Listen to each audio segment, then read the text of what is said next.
baltai susimaišys su rusais ir taps baltoslavais. Oh my god, tai yra pavojinga Lietuvai. Asimiliacija kaip žodis skamba vos ne kaip keiksmažodis.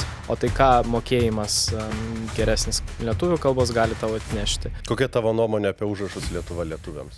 O tai kas yra lietuvis? Jeigu gimiai Lenkų, tai palaikai Lenkų rinkimų akciją. No offense, bet taip pas mus veikia dalykai. Vietoj kūčių vakarienės kyla muštynių prie stalo. Tik pavojingai, taip man atrodo, ta diskusija, kad rusai Lietuvoje yra ne visai tinkama grupė. Tai galbūt net yra nelegalu. Įsijungiu kartais Euroviziją. Senų kalbininkių fetišizuojamas dalykas. Aš kaip Lenkas Lietuvoje praktiškai kartais jaučiuosi kaip tą superhuman. Vinylėtė. Vive la rente. De, combien ça fait?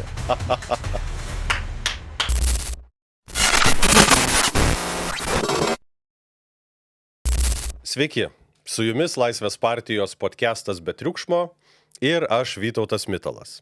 Šiandien svečiuose yra Daniel Ilkevič, kurisgi Vilniaus rajono tarybos narys, socialinės apsaugos ir darbo ministerijos paramos būstui grupės vadovas, Liberalios demokratijos instituto vadovas, kuris dirbo ir Teisingumo ministerijoje.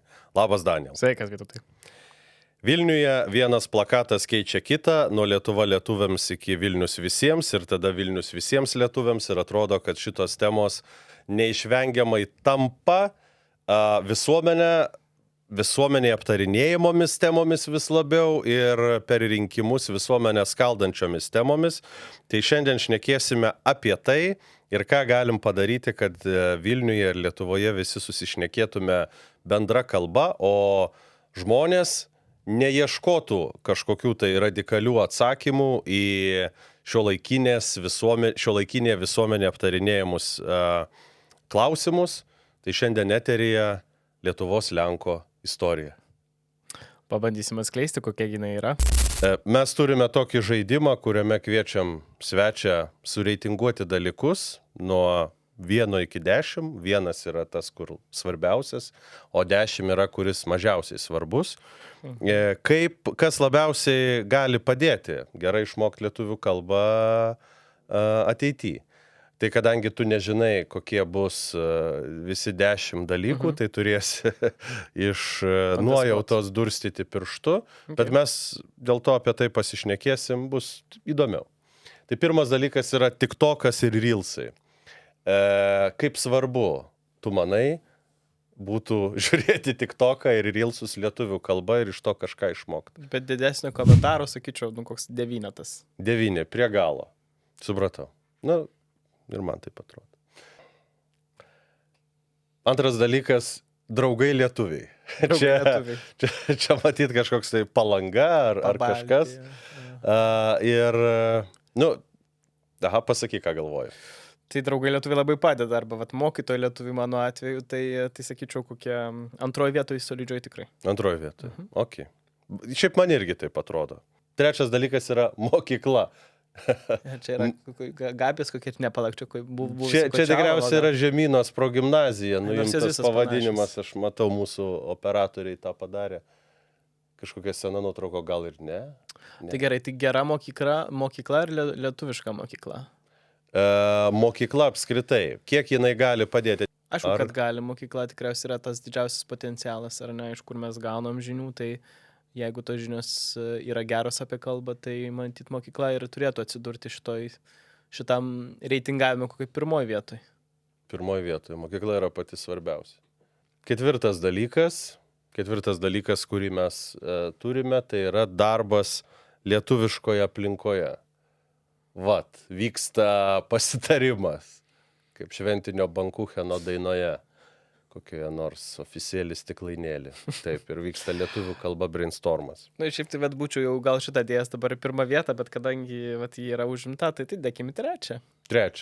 Manai, kad darbas gali padaryti stebuklus? Aš dabar, kai tenka komentuoti kokį nors darbinį reikalą dalyką, ypač žiniasklaidai, ir dažnai, aišku, paprašo ir lenkų žiniasklaidą, dėl to, kad yra lenkiškai šnekanti galva. Tai čia yra mano beveik toks košmaras, nes išversti taip greitai darbinius reikalus į gimtąją netgi kalbą yra sudėtinga. Taip. Ir dėl to, ir akivaizdžiai, ta prasme, tu labai tobulėjai darbe ir mokaisi, ir naujų dalykų sužinai, tai vat, būtent vat, tas pavyzdys mano ir yra toks, kur mėgstu kalbėti apie darbą lietuviškai. Taip. Toliau važiuojam. Dar vienas dalykas yra TV serialai lietuvių kalba. Pavyzdžiui, jeigu būtų dideliuose ekranuose rodoma moterys meluoja geriau, ar tai padėtų išmokti geriau lietuvių kalbą? Nugi mes visi esam liudininkai to, koks geras yra šitas serialas, bet jokes aside, anglų kalbą aš tai mokiausi iš vat, būtent visokių filmukų angliškai, tai norisi daug ką dėti dabar į tą pirmąją vietą, tai aukščiausia vieta likusi tikriausiai yra 4. Gerai. Dar vienas yra iškabos mieste ir reklaminiai stendai. Puikus stendas, įdomus ir gražus, bet nežinau, ar jis man labai padėtų išmokti. Tai gal vat nepagarbu Donaldą dėti paskutinę vietą, tai dėkime 8. Toliau bendravimas mieste. Štai, dar viena iš Vilniaus parduotuvių paimta nuotrauka. Akivaizdžiai, ikiukas. Taip. Nu čia, aš nežinau, čia galima šiaip dėti ir tą neformalų ugdymą, gal apskritai tą bendravimą už mokyklos ribų visą, kuris vyksta. Vaiko pamoka. Tai truputėlį, jeigu taip praplečiant iki to gyvenimo ne savo mokykloje ar profesinėje erdvėje, tai jis labai svarbus yra, daug padeda. Čia kaip ir tas bendravimas su draugais, tai jį irgi dėčiau į maksimaliai aukštą vietą, kuri liko mums dar. Okay. Į 5. Į 5 tai yra. Į 5 vietą šias dvi moteris besikalbančias apie tai, kokios yra. Labai Hillary Clinton. Naujausios akcijos. Tada yra dar vienas dalykas, kurį šiaip daug kas mini. Kalbų mokymosi visokios programėlės. Ir Duolingo nors nėra lietuviškai, bet aš žinau, ne viena nacionalinė valdžia šnekėjo apie tai, kad jau reikia gal pirkti. Bet vis dar nėra. Man labai sunkiai sekasi su Duolingo, bet... Tu naudoji? Bandžiau su prancūzų kalba. Su prancūzų. Bet va čia tas visų tikriausiai santykis, kad kai tau reikia būtinai kažko padaryti, o nepadarai, tai tada ir sudėtingiau, bet geras dalykas, prancūziškai dar nepakalbėsiu su tavim, bet dėkim tą 6, nes nėra kur aukščiau. Nėra kur aukščiau. Aš mėliem žiūrovams turiu padeklamuoti prancūzišką eilėraštuką. Fini l'été, vive la rentrée, 2, combien ça fait, j'ai oublié. Kas nesuprato, galiu išversti. Baigėsi vasara, atėjo ruduo. Kiek bus 2x2, aš jau pamiršau. Gražu, labai gražu. Kas čia pas mus liko? Labai gražu. Liko 2 dalykai, klasikiniai dalykai.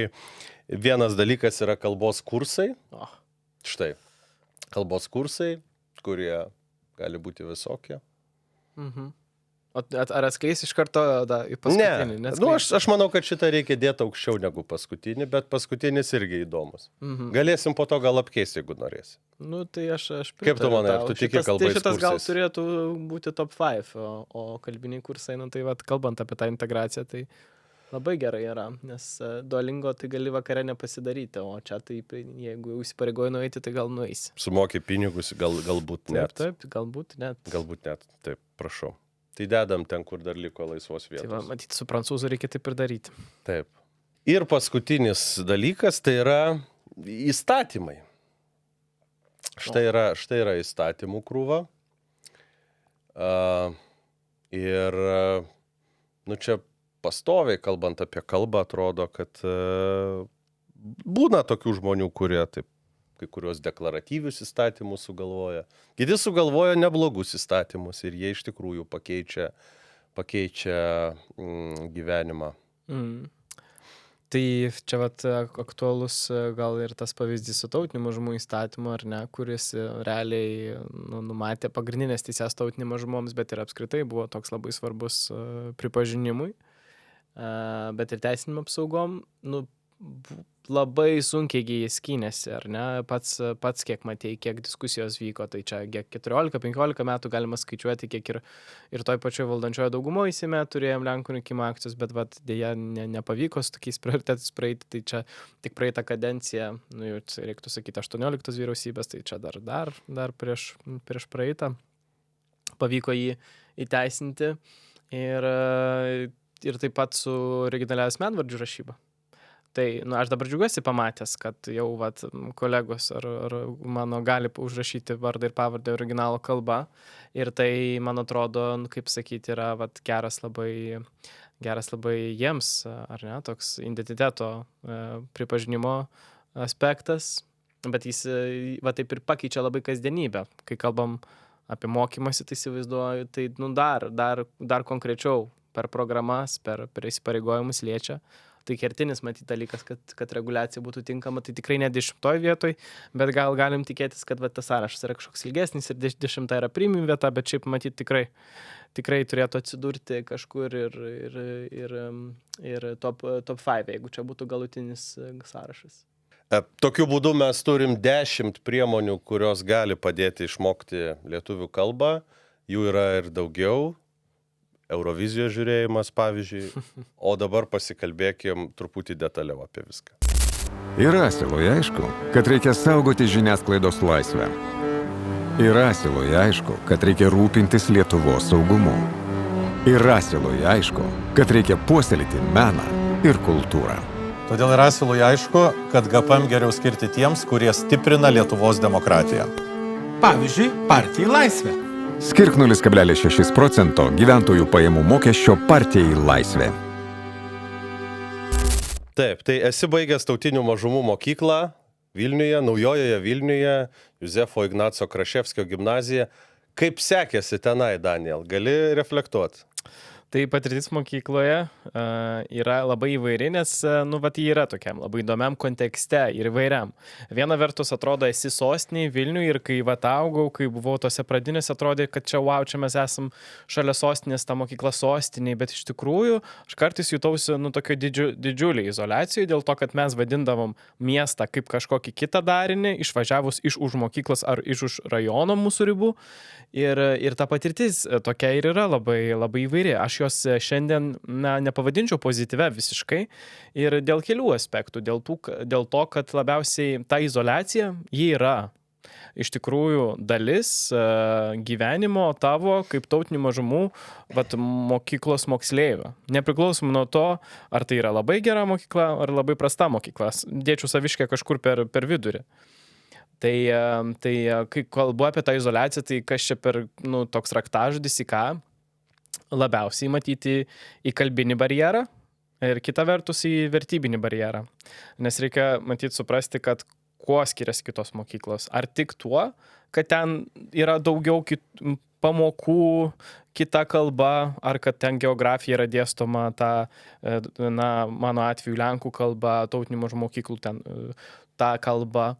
Tai vis tik, kalbinė erdvė sukuria ir tam tikrą kultūrinę erdvę. Ir čia ką bedarytum, taip tiesiog yra matyt. Ir dėl to kartais gali būti sudėtinga. Ir kodėl? Nes kai ateina iš tos kalbinės perspektyvos iš karto kažkokie barjerai, ta vadinamoji izoliacija, tu patinki į truputėlį kitą lauką. Ir aš suprantu, kad tu šiandien gal norėjai kalbėti truputėlį labiau apie tą pačią mokyklą, bet aš taip žvelgiu jau dabar ją pabaigęs iš tos sistemos perspektyvos, o tai iš kur čia visą tai atsirado ir kodėl taip smarkiai buvo kultivuojama, o kodėl tuo metu, kai aš mokiausi, tai tokios iniciatyvos, su kuriomis jūs ateina dabar Vilniaus miesto savivaldybė, būtų suvokiamas kaip katastrofiškos, dabar jos priimamos visai pozityviai. Tuo tarpu tada ta priešprieša buvo dar didesnė, nes kaip ir minėjau, kalbinė aplinka nulemia kultūrinę aplinką, kultūrinė aplinka visą laiką turi savo žaidėjus, savo savininkus. Okay. Bet, žinai, aš užaugau Šeškinėje ir lankiau lietuvišką mokyklą, bet aš irgi važiuodavau į miestą lygiai taip pat, nes net ir Šeškinės tais laikais kažkada anksčiau nelaikė miesto tokiu miegamuoju rajonu, kur visi atvažiuoja pamiegoti, sulaukti kitos dienos ir tada važiuoti kažkur dirbti į kitus rajonus. tai man visada įdomu, nu, kiek iš tikrųjų, kokia dalis čia yra kalbos, nes čia pabūsiu advokatas kitos pusės. Kalba yra raktas, bet turbūt ne visada visraktis, nes yragi žmonių, kurie prasimuša, nepriklausomai nuo to kalbos barjero, kuris vienaip ar kitaip susiklosto. Galų gale mes čia Vilniuje seniai turime tokį labai įvairų miestą tautinių atžvilgių ir daugybė skirtingų žmonių čia gyvena. Galų gale kalbos mokėjimas yra tik tai kaip tam tikras, kaip čia pasakyti, instrumentas, nėra galbūt galutinis tikslas. Jeigu žinosi, ką nori pasakyti, rasi kalbą, kaip tą pasakyti. Tai iš savo patirties, kaip tu galvoji, kalbos išmokimas, jisai yra tas visraktis, esminis dalykas, ar su juo kažkas dar turi eiti, kad mes galėtumėm įtampas visuomenėje, kurios man irgi atrodo, kaip tu sakai, kad jos sumažėjo, nebėra gal tokios tautinės priešpriešos tarp čia gyvenančių Lietuvos piliečių, kaip buvo anksčiau, ten nepriklausomybės pradžioje ar panašiai, bet jos tam tikros tokio muistimosi vis dar yra. Nėra visraktis kalba, bet yra labai svarbi dedamoji. Ir man atrodo, kad čia, kai kalbam apie tai kalbam apie galimybių suteikimą. Ir kai kalbam apie galimybių suteikimą, tai viena vertus kalbam apie tas, kurias tu jau gali pasiekti, kai moki kalbą, kai turi žinių, nes mokėti kalbėti neužtenka matyti ar ne, reikia gebėti kažką pasiūlyti. Kita vertus yra apie galimybių suteikimą tam jaunimui, tiem vaikam iš tautinių mažumų mokyklų apskritai reikštis toje erdvėje. Nes jeigu mes ateinam ir bijom, nes bijom dėl savo tarimo, bijom dėl nepakankamai plataus žodyno, tai mes neatsiskleisim ir tų galimybių nepasiimsim. Ir aš save atsimenu tokiose situacijose, aš lietuviškai normaliau pradėjau matyti kalbėti kokioj 5 klasėje ir čia nesumeluosiu. Ir tai, o kas padėjo? Tai didžiulės pastangos šautautas mano smuiko mokytojai, kuri su manim groja, užsiminėdavo kiekvieną dieną ir per natų pažinimą pažinau ir kalbą, bet šiaip tai, kai kalbėjom savo aplinkoje artimoje, tai yra šeimoje, namuose, lenkiškai mano atveju, ten kažkur gyveni Naujoje Vilniuje mano atveju, kalbėjau rusiškai arba lenkiškai, eini į mokyklą, kur, taip lenkiškai reikia kalbėti. O rusų kalbą mokėjai nuo pat mažumės irgi? Jo, rusų kalba jo tokia arti tos pirmosios gimtosios kalbos dėl gyvenamosios vietos, nes natūralu, kad Naujoje Vilniuje yra ir rusakalbių nemažai, tai žaisdamas kamuolį išmokau rusų. Tai čia grįžtant prie tų galimybių, tai nėra tikrai visraktis, bet tai yra labai svarbu. Ir viena vertus, o kodėl dabar yra geriau ir kodėl dabar yra, kaip sakai, mažiau tos priešpriešos, visiškai tau pritariu, bet yra dėl to, kad jau ir kalbėkime apie Lenkus, pavyzdžiui, dabar, tai geriau Lenkai arba tautinių mažumų atstovai ir atrodo viešumoje, gauna daugiau pareigų viešajame sektorėje, yra ministrai Seimo nariai ir tai savaime šiaip atrodo gal skambi frazė, bet tai reikšminga, nes anksčiau mes nelabai galėtume taip drąsiai ir taip dažnai pagalvoti apie tokius atvejus, o dabar mes matome, kai tie patys tautinių mažumų atstovai ateina ne iš vienos tautinės partijos ar ne pajėgumų į Lietuvos politiką, pavyzdžiui.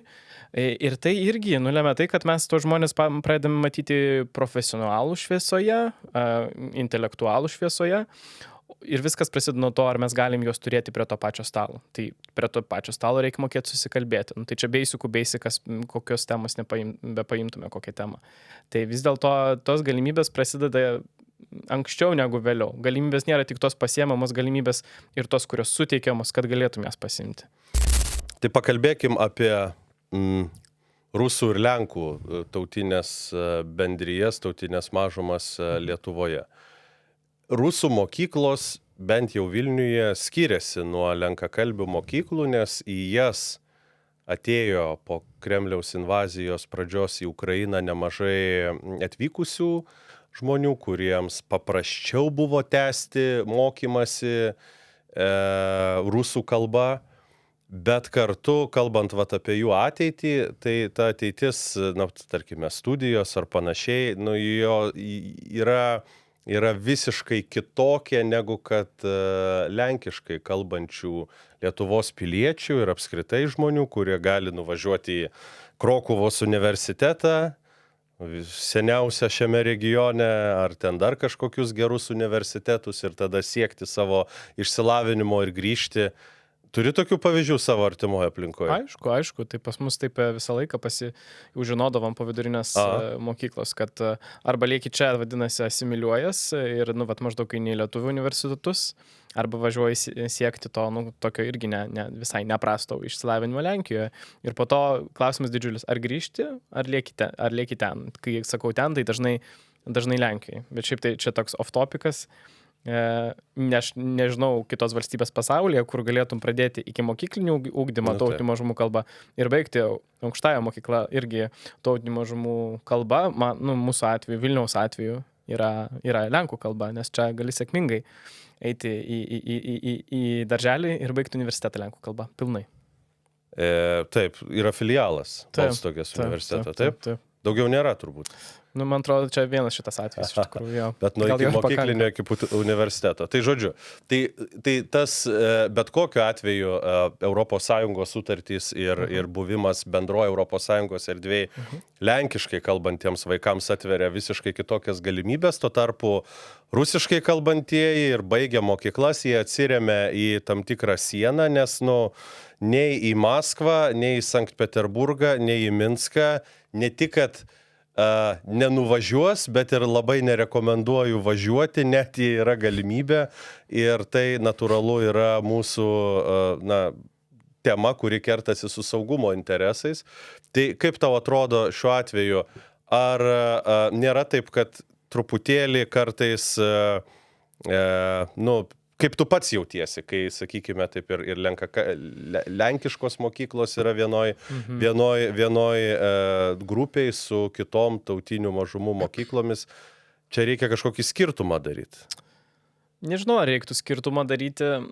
Matyti, jis natūraliai truputėlį dabar pasidarė ir aš kaip Lenkas Lietuvoje dabar jaučiuosi puikiai. Aš praktiškai kartais jaučiuosi kaip tą superhuman, nes čia tu turi kitokį backgroundą, tu moki daugiau kalbų ir jomis operuoji, gali rinktis iš to ir ir viskas tau yra antiek artima kaip, sava. Bet prieš 10-metį arba su savo sesė pabendravus, kuri yra 10 metų vyresnė, taip neatrodo. Jie atrodo, kad Lenkas Lietuvoje buvo keiksmažodis, ar ne? Ir matyt, ir dalis klausytojų su tuo, kaip sakyti, gali reitinti. Visi kauniečiai vadino Vilniečius Lenkais. Ir apie tai turi tam tikrą naratyvą. Tai parodo kompleksiškumą šitos situacijos, ar ne? Ir šiaip dabar yra pavojinga truputėlį, kaip sakyti, varyti kabutėse ant vien Lietuvos piliečių, kurie kalba rusų kalba, dėl to, kad jie yra rusai ir jie etniškai matyti yra rusais, bet jie yra Lietuvos piliečiais. Tai dėl to aš grąžinčiausi šitą diskusiją truputėlį į pradžią. O tai kaip LDK sakydavo, kas yra lietuvis, tas, kuris gerbė jos statutą, jos ir myli laisvę. Ir myli laisvę. Kertinis dalykas. Du dalykai. Tai žiūrėkite, jeigu išeiname iš tokio taško, tai kalbėkime apie tautinės mažumas ir apie imigrantus. Kai kalbame apie tautinės mažumas, tai yra mūsų piliečiai ir taškas. Ir aš šiaip jaučiuosi pakankamai lietuvis, būdamas Lenkų kilmės ir savo gimtąją kalbą turinti omenyje Lenkų kalbą. Tu gali skaityti senuosius ATR dokumentus ir suprasti save kaip tik noriu, kaip tikras lietuvis ir ir iš tikrųjų būti Lietuvos patriotu, tai tas yra suderinama ir su rusiškai kalbančiais Lietuvos piliečiais. Dėl to sakyčiau, kad, būdamas Lenkų tautinės mažumos atstovų, vis tik pavojingai, taip, man atrodo, ta diskusija, kad rusai Lietuvoje yra kažkokio tokios ne visai tinkama grupė, nes dar prieš 10-metį Lenkai buvo ta grupė. Tai taip, ta perspektyva ES teisyno, to pačiu tautinių mažumų įstatymo, kurį praeitą kadenciją sėkmingai priėmėm, taip duoda tam tikras garantijas ir apsaugo, bet viena vertus iš valstybinės pusės, netgi iš miesto valdymo pusės, taigi nežiūrim atskirai tas grupės, žiūrim kaip į tautinės mažumas. Čia kertinis dalykas yra būtent kaip ir sakiau, kas yra piliečiai, o kas yra emigrantai. Kai kalba apie migrantus, turim kalbėti apie integraciją. Ir čia yra ta problema, kuri jaučiasi žmonėm ant liežuvių galo, apie tą rusiškai kalbantį Vilnių ar apie kažką kito, bet jokiais būdais matyti apie Lietuvos piliečius čia nekalbu.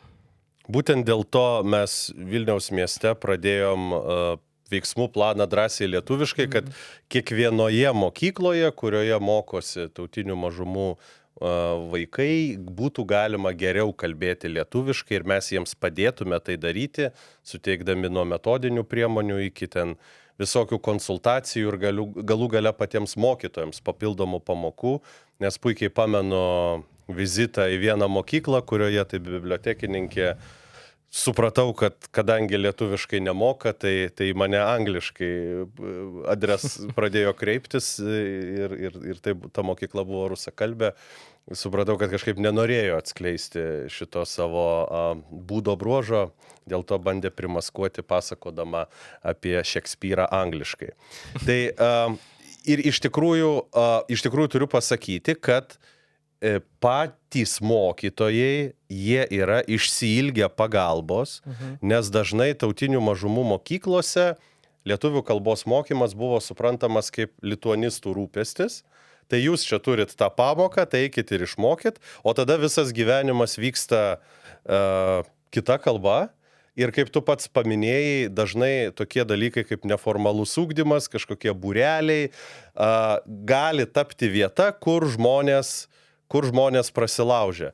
Tai kaip tu manai, jeigu reikėtų dar taip pafantazuoti apie tai, ko dar reikia, ko dar trūksta, kas tau pačiam atrodė svarbu, kas turėtų būti šituose mūsų programos siekiuose, kad iki galo pavyktų. Nes mes dabar pradėjom nuo mokytojų, nuo tokių metodikų parengimo, kur būtų galima pritaikyti, kaip ką mokyti, bet pavyzdžiui, tą patį neformalų ugdymą, šitos programos rėmose dar jo nėra. Nors gal reikėtų.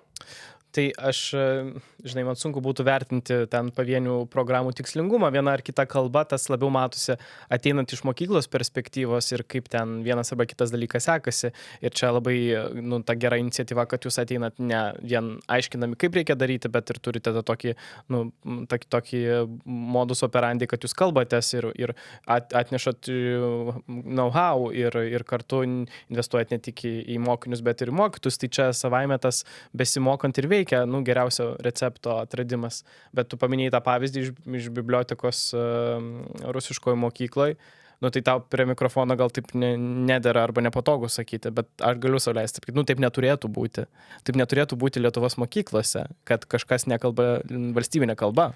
Tai galbūt net yra nelegalu. Tai dabar su naujų reguliavimu matyt. Aha. Bet, come on. Tai aš tik noriu pasakyti, kad tai apsunkina gyvenimą visiems ir tautinė mažumo mokyklose, nes aš kaip būdamas vaiku neždavaus po 2 knygas kiekvieno dalyko. Tai pradėkim rytą nuo sunkesnio portfelio negu lietuviškai į lietuvių mokyklą einančio vaiko, tai su tokiu, žinai, juokeliu, bet iš tikrųjų tai yra kognityvinis disonansas, kai tau viena vertus per pamoką tu gali biologijos mokytis lenkiškai, bet tau po to sako, bet kontrolinį jau lietuviškai vaikai rašysim ir tu galvoji, oh my god, tai čia savokos absoliučiai kitokios. Taip yra ir su egzaminais, tai jau, ta prasme, didelė dalis jau dabar, mano kartos abiturientų, taigi mokėsi lenkiškai, jau egzaminus laikė lietuviškai. Tai apsunkina dvigubai viską. Bet kad dalykai būtų mokomi lietuviškai, tai tavo aplinkoje ar tavo supratimu tai nėra asimiliacija. Nes dalyvavau vienoj diskusijoje, kur manęs klausė, tai koks jūsų tikslas, sako, tai integracija ar asimiliacija.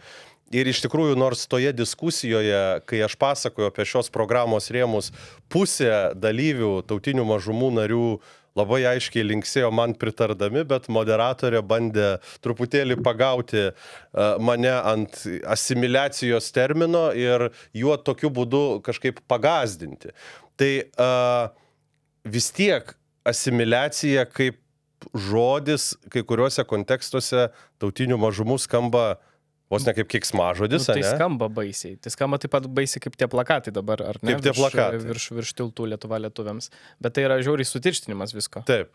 Tai kalba, pavyzdžiui, tavo aplinkoje kalbos mokėjimas arba ten, nežinau, biologijos mokymasis lietuvių kalba nebūtų suprantamas kaip asimiliacija, arba tu taip jau nutolai nuo to, aišku, seniai baigiai mokyklą, nepameni. Dar pamenu, bet ir jau ir senokai. Tai manau, kad sisteminių lygmenių, žiūrint į dalykus, ne iš, pavyzdžiui, Vilniaus miesto perspektyvos, o taip iš platesnio reguliavimo, tai ar aš būčiau proponentas to, kad galima būtų atrasti kažkokių būdų, kai per egzaminą galima matyti ir kitą kalbą, kažkurio būdu perskaityti, ar įvertinti, ar panaudoti kontekstus tos literatūros, kurią kažkodėl visą mokyklą mokėmės, bet aš po to jos niekur nenusinčiu, kur yra šiaip pasaulietinė literatūra, tik lenkų kalba. Tai ta prasme, iš tos visiškai sisteminės pusės aš matau tų galimybių, kad tą potencialą, kurį mes turime dvikalbėse mokyklose, arba tiesiog tautinių mažumų mokyklose, tai jį kažkaip išnaudoti dar yra galimybių. Bet dabartiniai situacijai, kurioje esame ir šiaip esam nuo nepriklausomybės atgavimo, tai toks dalykas kaip turėjimas vadovėlių valstybinę kalbą, kaip gebėjimas atrasti per pamoką būdų, kur mes bendraujam lenkiškai, bet mokomės lietuviškai, man atrodo, čia yra tikrasis gėris ir viskas yra su tuo tvarkoje. Nes gyvendami Lietuvoje, būdami Lietuvos piliečiais, mes ieškome čia galimybių. Kai mes ieškome galimybių čia, tai mes turime tas galimybės ieškoti tą kalbą. Aš nuoširdžiai tikiu, kad jeigu viską darysim teisingai ir jeigu mums pasiseks, tai dabar labai daug laiko investuojame, kad mums pasisektų, tai gali padėti viena vertus iš tikrųjų išspręsti lygių starto galimybių problemą Lietuvoje, nes jos iki galo nebuvo lygios ir, aišku, skirtingose savivaldybėse dar kitaip yra. Taip pat ir Vilniaus rajone, ar Šalčininkų rajone, ar Klaipėdos mieste yra tokių iššūkių, bet kartu tai būtų signalas visuomeniai, kad yra įmanomos integracinės kalbos priemonės, kurios padeda tą įtampą nuimti ir visokiem piktavaliam su plakatais užkirsti kelią, nes nebebus pagrindo radikalizuotis taip labai, kaip būdavo anksčiau. Jeigu rinkimai artėja, tai radikalam visada gali rastis būdų, ką pasakyti ir kaip iškišti savo nosį, kažkaip supjudyti visuomenę, bet bent jau pripažįstant, kad mes turime aiškiai identifikuojamą iššūkį ir norim vaikams suteikti starto galimybės, man atrodo, kas čia gali prieštarauti. Tik aišku, kad truputėlį skirtingose bendruomenėse yra skirtingo vertinimo, mokytojai ne visada nori keistis, o tėvai sako irgi, aš vedžiau į tokią būtent mokyklą savo vaiką, kad jisai visų pirma ir svarbiausia visko mokytųsi tą savo gimtąją kalbą. Tai kaip tu pats manai su tėvais, čia tas santykis įmanomas pakeisti, ar jisai gal irgi keičiasi iš tavo kažkokios artimos aplinkos pavyzdžių? Tai tėvai matyt vertina iš tos labai vaiko savo kasdienės perspektyvos, ar tai reikš, kad lengviau būtų, ar ne? Ar tai reikš, kad jis čia dabar daugiau mokysis, ar daugiau valandų praleis prie namų darbų, bet man atrodo, tėvam labai naudinga perspektyva būna tą ateities savo vaikų, ar ne? O tai ką mokėjimas geresnis lietuvių kalbos gali tavo atnešti? Vilniaus rajone dominuoja iš geriausiai išlaikiusių abiturientų, tai šimtukais išlaikiusių abiturientų skaičius didžiausias yra iš rusų kalbos, pavyzdžiui. Ir čia baigėsi rajono pasiekimai. Ir ten einam po to truputėlį techninės, pavyzdžiui, tas specialybės. Tai vėlgi, nežinau apie Vilniaus skaičius tiek, bet kai nurodom tėvam apie perspektyvą potencialiai, o ne tik potencialiai, bet realiai geresnę mokant lietuvių kalbą, geriau išmanant dalykus, geriau išlaikant egzaminus iš tų dalykų, nes jie šiuo momentu yra vertinami taip, kaip vertinami. Tai reiškia, mes turim tokią sistemą, kur mes lietuviškai laikom egzaminus ir kol turim tokią sistemą, tai matyt reikia kuo geriau išmokyti to dalyko. Kuo geriau išmokyti to dalyko, to tarpu ir lietuviškai. O ta gimtoji kalba matyt niekur nedings. Tas visas neformalus ugdymas, bendravimas mokyklose, kita vertus ir tiesiog bendravimas pamokose. Jis išlieka tautinių mažumų kalba. Ir tai yra žymiai geresnė sistema, negu kad turi kitos šalys, kur tos kalbos mokėjimas apsiriboja 6-dieninė mokykla ir ta kalba, kurios labai tėvai norėtų, kad jį būtų šeimoje, yra tokia labiau pakalbėk su močiute per FaceTime, kad jį išgirstų, kad tu moki, bet tikrai net tu nemoki jos. Pakalbėk su močiute per FaceTime. Čia mano atvejis. Ar ne? Tu ją turi įrodyti, kad gerai išmokai. Ne, čia mano šeimos atvejis, taip yra. Okay. Tai kad mokosi dukterėčių tik tam, kad su močiute pakalbėti per FaceTime, bet tuo ir apsiriboja mokėjimas. Kokia tavo nuomonė apie užrašus Lietuva lietuviams? Tai blogai čia yra, bet vėlgi grįžtu prie to paties. O tai kas yra lietuvis? Tai aš irgi lietuvis. Tai viena vertus, kaip pažiūrėsi. Tai šitos, aišku, iniciatyvos, kaip po to kitą dieną atsiranda visiems. Tai gal galima tapatinti. Lietuva lietuviams ir reiškia, kad čia mes apie visus, kaip mes priemam, ką mes vadinam lietuviu. Bet aišku, tai čia aš kalbu iš tos teisinio reguliavimo perspektyvos, kai apie tautinės mažumas kalbam kaip apie Lietuvos piliečius. O ką daryti su gausiai ir gausėjančių migracijos srautų? Tai kodėl kyla, kodėl tą užrašą norisi pasikabinti, kaip tau atrodo? Nes artėja rinkimai? Artėja rinkimai? Aš nežinau, noras supriešinti visuomenę tarpusavį yra gajus ir nepriklausomai nuo istorinių kontekstų ar laikmečio, čia rinkimai čia viena iš dedamųjų, bet jis ateina iš tam tikrų grupių, norint save sustiprinti, norint jų surasti tų diskusijų, kurios iš tikrųjų yra nelabai tikros, tai man labai sunku atsakyti, bet vėlgi, čia yra sudėtinga diskusija, neturim tikriausiai pasaulyje šalies, kuri yra tiek liberali, kad elgtųsi su atvykėliu taip pat kaip su savo piliečiu. Man šita mintis yra įstrigusi, bet tai nereiškia, kad nereikia ieškoti būdų santarvei ir nusibriežti tam tikras ribas. Tai man atrodo ta riba, kad jeigu tu atvyksti ir nori mokytis čia ir tau yra suteikiamos visos galimybės, tai man atrodo, kad mokytis tos šalies kalba yra visai normali riba.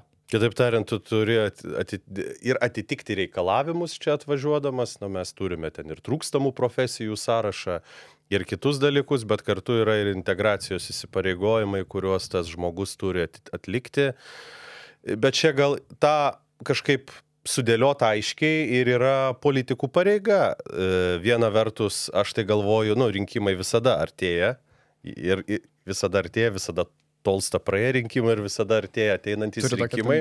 Bet kartu, jeigu tas politinis centras pasiūlo darbotvarkę, kuri iš tikrųjų yra reflektuojanti, kas vyksta, ar ne, mes turim kažkokio trūkumo darbo visoje sistemoje, ar ne, bet mes labai aiškiai atskiriam, kur tai yra laikini darbuotojai ten, jeigu nori padirbėti truputėlį vairuotojų, bet čia neapsigyventi ir neturėti kažkokių tai siekių pasilikti ir integruotis, tai tu tą gali padirbėti, bet tada tas tavo kontraktas yra terminuotas ir viso gero.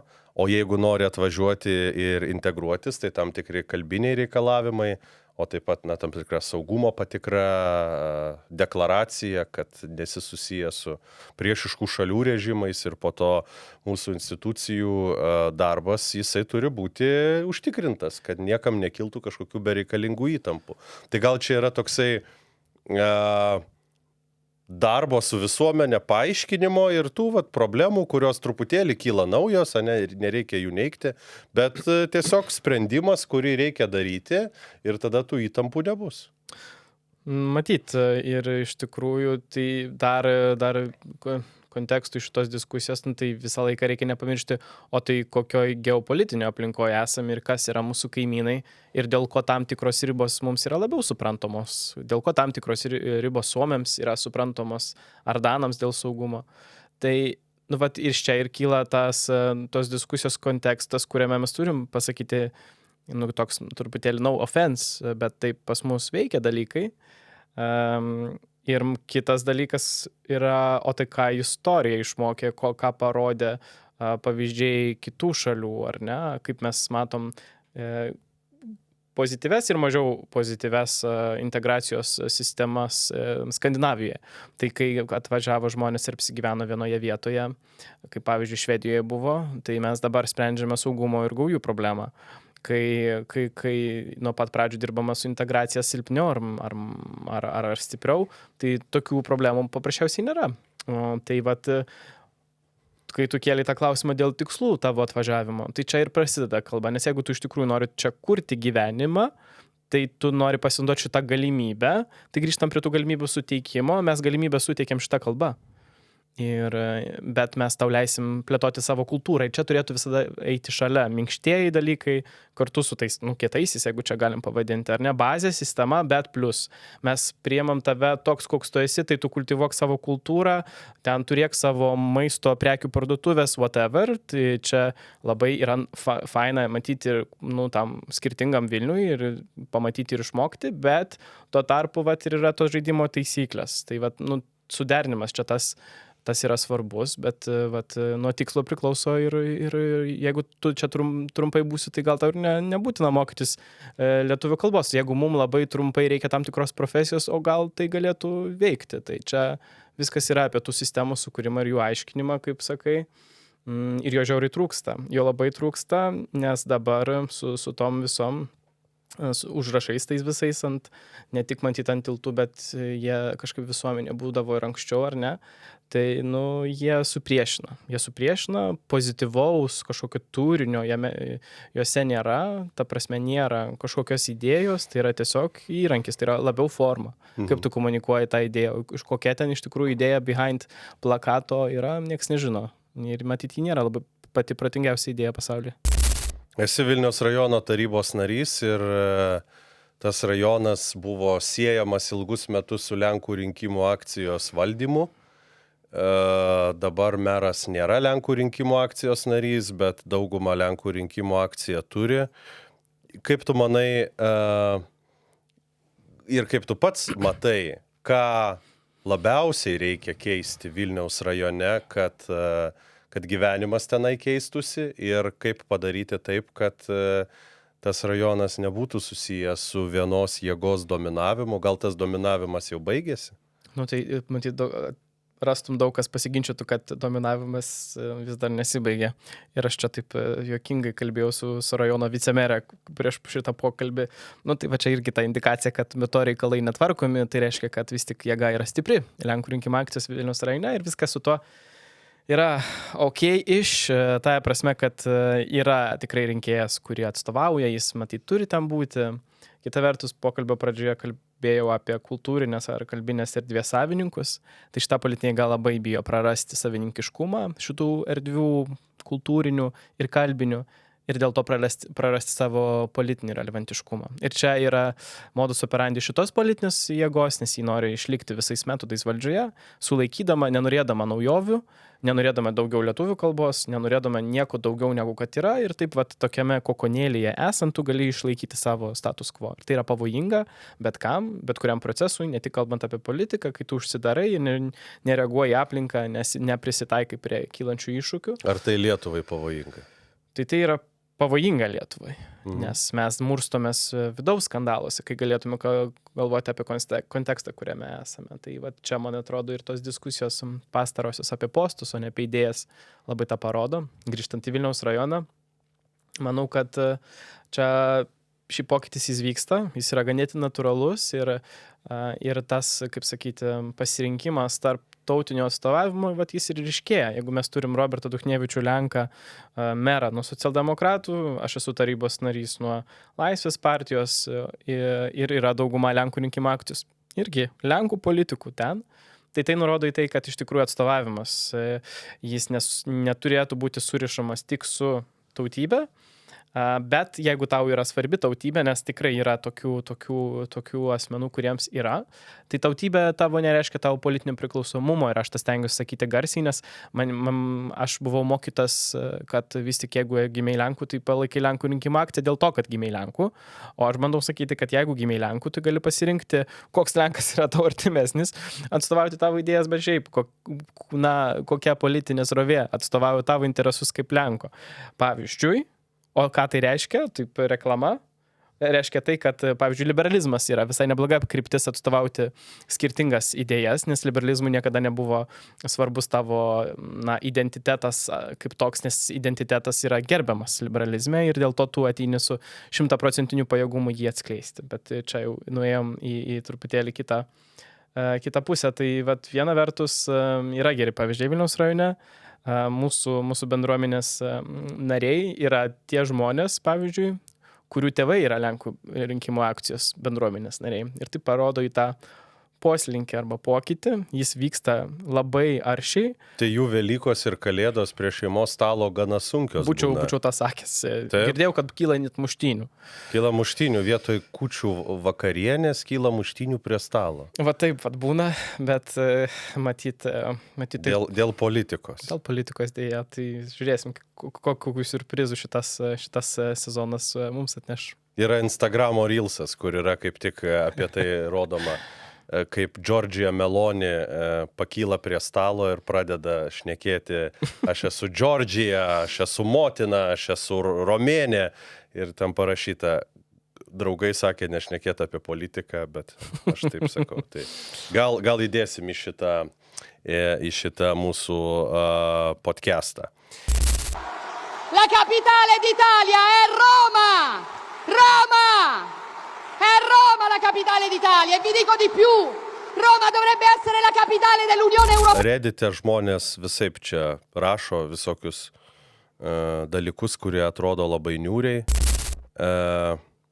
Jei jau Vilniuje skundžiamasi, kad neva labai daug rusakalbių, Vilniuje apie 5-6% rusų, čia mes netikrinsim faktų, bet aš čia tik pacituosiu vieną skaitytoją. Tai ką jau kalbėti apie Rygą ar Taliną, ten apie 30 ar daugiau procentų rusų ir dar pridėkime faktą, tai kad lietuviai tiek Latviai ir Estai pamiršo, kaip reikia daugintis, tai ateitis nusimato nelabai šviesi šioms tautoms. Ar Baltija atiteks rusams, ar baltai susimaišys su rusais ir taps baltoslavais, kaip atrodys Lietuva, Latvija, Estija po 50-100 metų. Tai čia tau bus klausimas. Daug problemų vienoje vietoje labai. Bet pavyzdžiui, aš tai matau, kad įsijungiu kartais Euroviziją. Tiesą sakant, man atrodo, kad jinai prastėja pastaraisiais metais ir tikrai labai būna kančia žiūrėti kartais, bet pasižiūriu ir ten vis daugiau skirtingų atlikėjų šneka ir dainuoja lietuviškai. Tai man kažkaip tas atrodo, tas kalbos mokėjimas nebėra toksai kaip čia pasakyti, senų kalbininkių fetišizuojamas dalykas, bet ir labai praktiškas ir gražus, ir čia per Instagramus visokie reelsai su sutartiniam nueina, ir ten chorai dainuoja, visa kita. Tai kaip tu manai apie tą ateitį, nepaisant, aišku, mūsų gimstamumo iššūkių, apie kuriuos dabar šnekėti šitam podcast'o epizode nepradėsim, ta ateitis šviesi, vidutiniška? Šviesi ta ateitis, viskas bus tvarkoj, bet turiu pasakyti, kad Euroviziją aš vis dar mėgaujus, man man nėra dar kančio žiūrėti jos, tai čia klausytojams irgi reikia žinoti šitą svarbu žinoti. Taip. O kalbant apie tą ateitį, tai kalba šiaip yra gyvas organizmas ir atsiras labai iš karto daug manančių, kad taip nėra ir matyti piktų komentarų panašių į šitą. Bet aš manau, kad vis dėlto kalba yra gyvas organizmas ir jeigu mes jį tokį priimsim, mums bus ypač lengviau jį pamilti. Nes kai kalba yra archaizuota ir mes net nežinom, ką iš tam tikri žodžiai reiškia, o lietuvių kalba šiaip yra viena seniausių pasaulyje, tai čia yra to pavojaus neprisitaikyti prie to, kaip yra dabar ir kuo gyva kultūra ir kalbinė kultūra.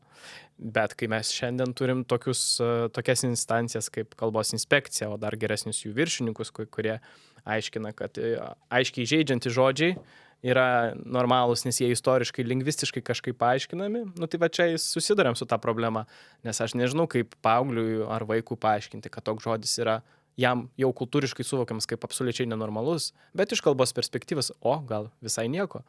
Tai ta ateitis tikrai yra šviesi, ta prasme, jeigu mes taip adekvačiai prie jos prieisim, o ne kažkaip bandysim į tam labai jau aiškius tokius rėmus, keistus ir kalbinius jai įsprausti.